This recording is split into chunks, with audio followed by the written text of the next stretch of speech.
नमस्कार, मैं सुभाष चंद्र बोस। मेरा जन्म 23 जनवरी 1897 को उड़ीसा के कटक जिले में हुआ था। 1921 में मैंने भारतीय सिविल सेवा को छोड़कर स्वतंत्रता संग्राम में भाग लिया और कांग्रेस में शामिल होकर अपनी पूरी ताकत भारत की आजादी के लिए समर्पित कर दिया। 1938 और 1939 में मुझे कांग्रेस का अध्यक्ष चुना गया, लेकिन गांधी के विचारों से असहमत होकर मैंने इस्तीफा दे दिया। मैं उनकी अहिंसात्मक नीतियों से सहमत नहीं था। फिर 1939 में ही मैंने फॉरवर्ड ब्लॉक की स्थापना की ताकि सभी भारतीयों को एकजुट कर हम स्वतंत्रता के लिए ज्यादा आक्रामक तरीके से संघर्ष कर सकें। 1941 में नाजी जर्मनी पहुंचा और 29 मई 1942 को मैंने जर्मनी में हिटलर से मुलाकात की, जहां मैंने भारत की स्वतंत्रता के लिए जर्मन समर्थन मांगा।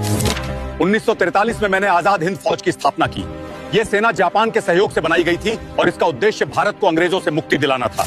1943 में ही सिंगापुर में मैंने एक अस्थायी सरकार स्थापित कर ब्रिटेन अमेरिका के खिलाफ युद्ध की घोषणा की और अंडमान निकोबार द्वीप समूह को भारतीय क्षेत्र घोषित किया। 4 जुलाई 1944 को बर्मा में मैंने आजाद हिंद फौज के सैनिकों से कहा, तुम मुझे खून दो, मैं तुम्हें आजादी दूंगा। 1945 में जब अमेरिका को लगा कि वो जापान से नहीं जीत सकता, तो उसने परमाणु बम से जापान को समर्पण करने पर मजबूर किया, जिससे आजाद हिंद फौज के प्रयासों का भी अंत हो गया।